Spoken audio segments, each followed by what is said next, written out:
Hello, and we are here to dive into the November TBR.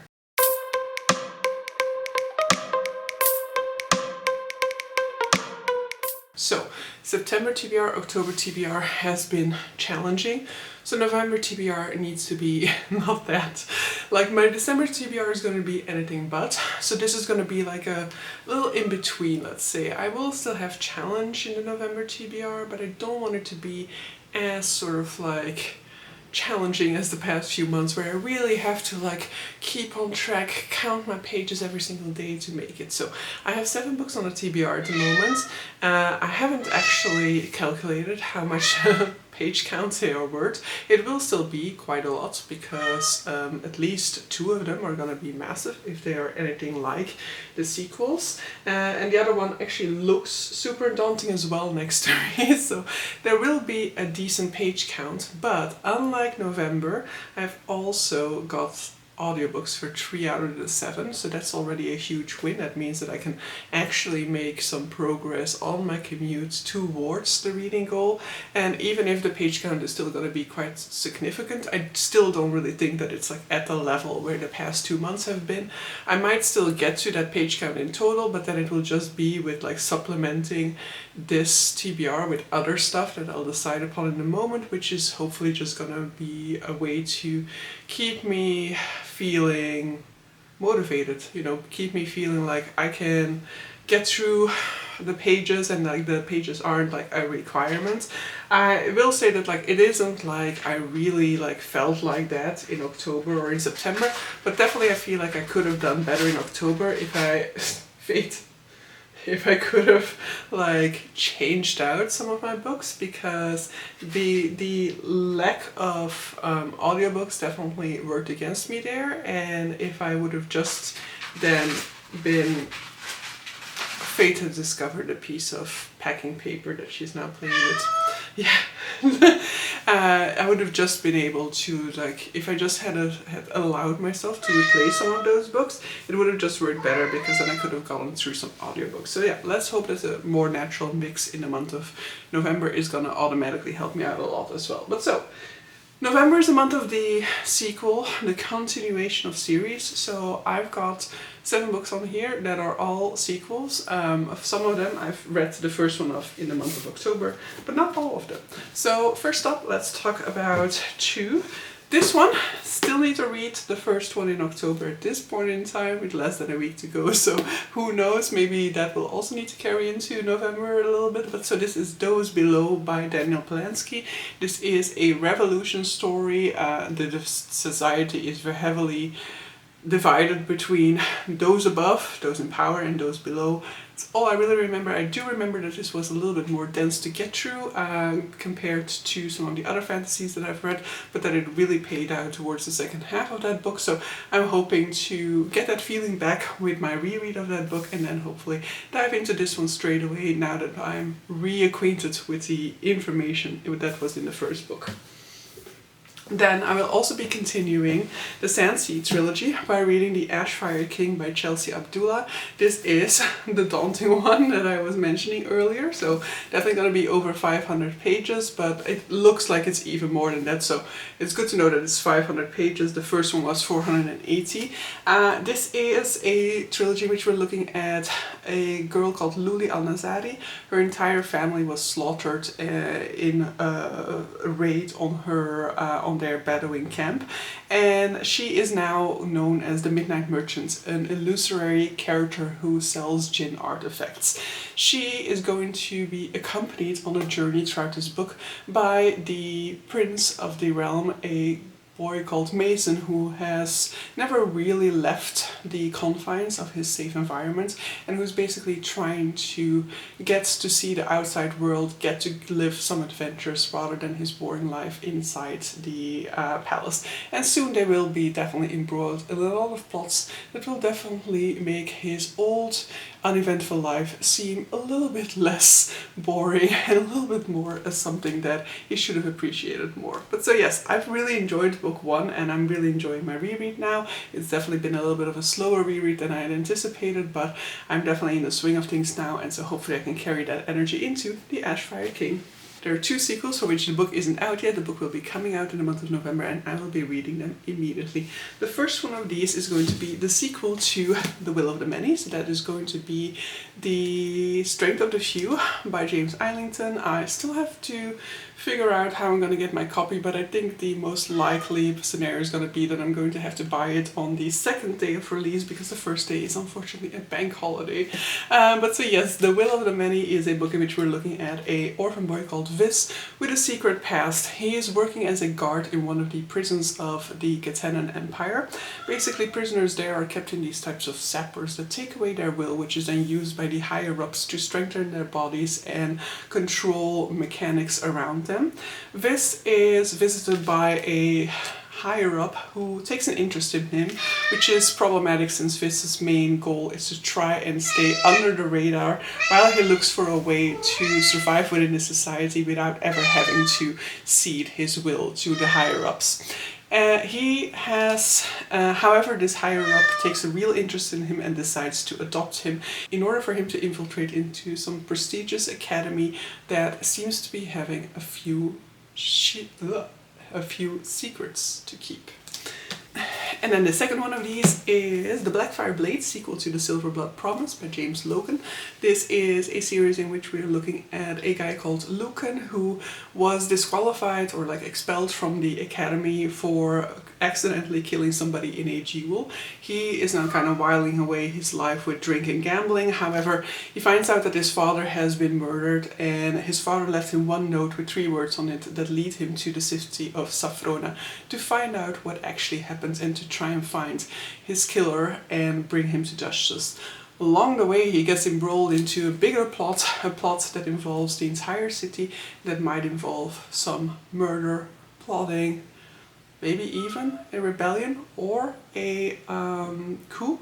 I am very much looking forward to diving into this sequel. I've loved every second of this reread and I cannot wait for the next adventure in the Blackfire Blade. Next up we have the Memoirs of Lady Trent. I will be reading the third one, Voyage of the Basilisk by Mary Brennan.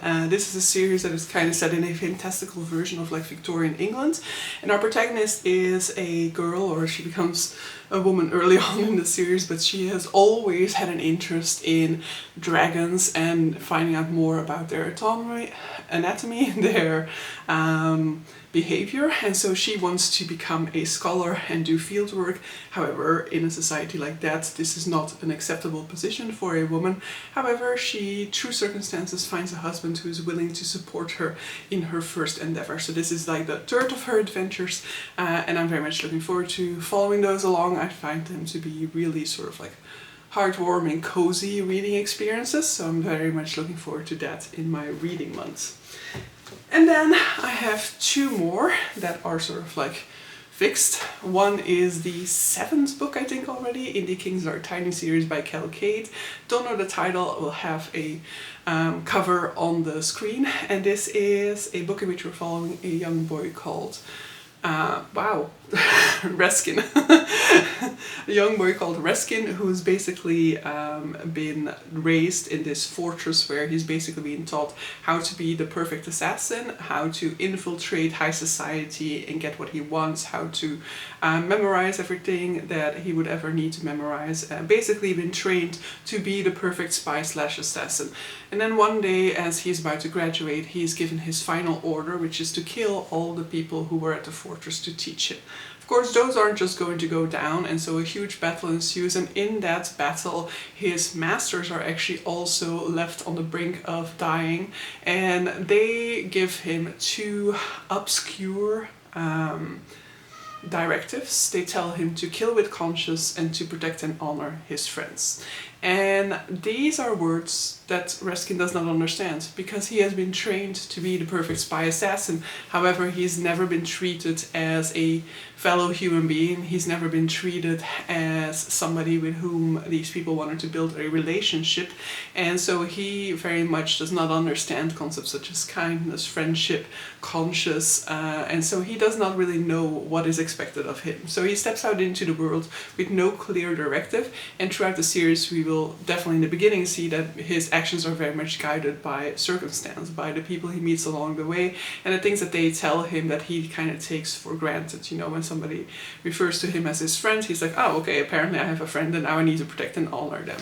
Especially in the early books, there's a lot of sort of like miscommunication trope that you kind of have to be for. I think I really like it in this particular case, because it's miscommunication in the sense of people around him, of course, expecting him to understand how the world works, and he being able to put up quite a decent front also doesn't really show the fact that he is different than anybody else. And so they kind of expect him to understand these concepts, and so treat him in a way that they would treat anybody else. Whereas Reskin then kind of doesn't really understand what is going on. It's kind of going with the punches, and some misunderstandings evolve from there. However, as the series progresses, he is of course learning from what is happening around him, learning to understand these concepts. And while he himself is often kind of like confirming the fact that he doesn't really have feelings, or that he's been trained to be this soulless being, we as the reader definitely start to see how he is learning to feel certain things, how his emotional intelligence is kind of catching up to where he should be at his age. I love this series a whole lot. The direction we've gone into with the last two books has been a little bit less to my liking, just because it's left Reskin a little bit more isolated from his friends, and so I'm hoping that we're going to see a move back towards his friends a little bit more within this book, and then I just love those interactions a ton, and I feel like we've got a lot less of those in the last two books, so I'd love for that to kind of rectify itself within this book. And then the final one is Terra Ignota 3.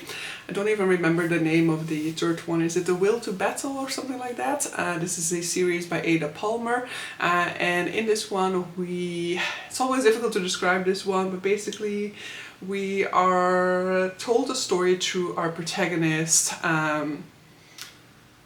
Mycroft, who is this guy who seems to be involved with every single plot going on within this world. He's basically somebody who can be hired by everybody within this world, and that seems to very much be the case. So he has an in at every single place. He's basically doing odd jobs here and there. And one of the households that he's involved with is a household that has just resurrected a few toy soldiers, a power that should definitely not exist, a power that is like the power of gods.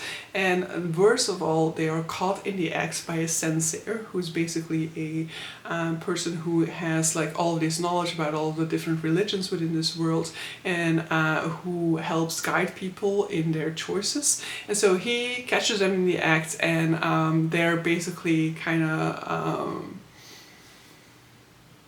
I really cannot describe this book, but so there's a lot of plots involved. There's like a list of like the most influential people within this world, and that list has been tampered with. There is the household that we're looking at.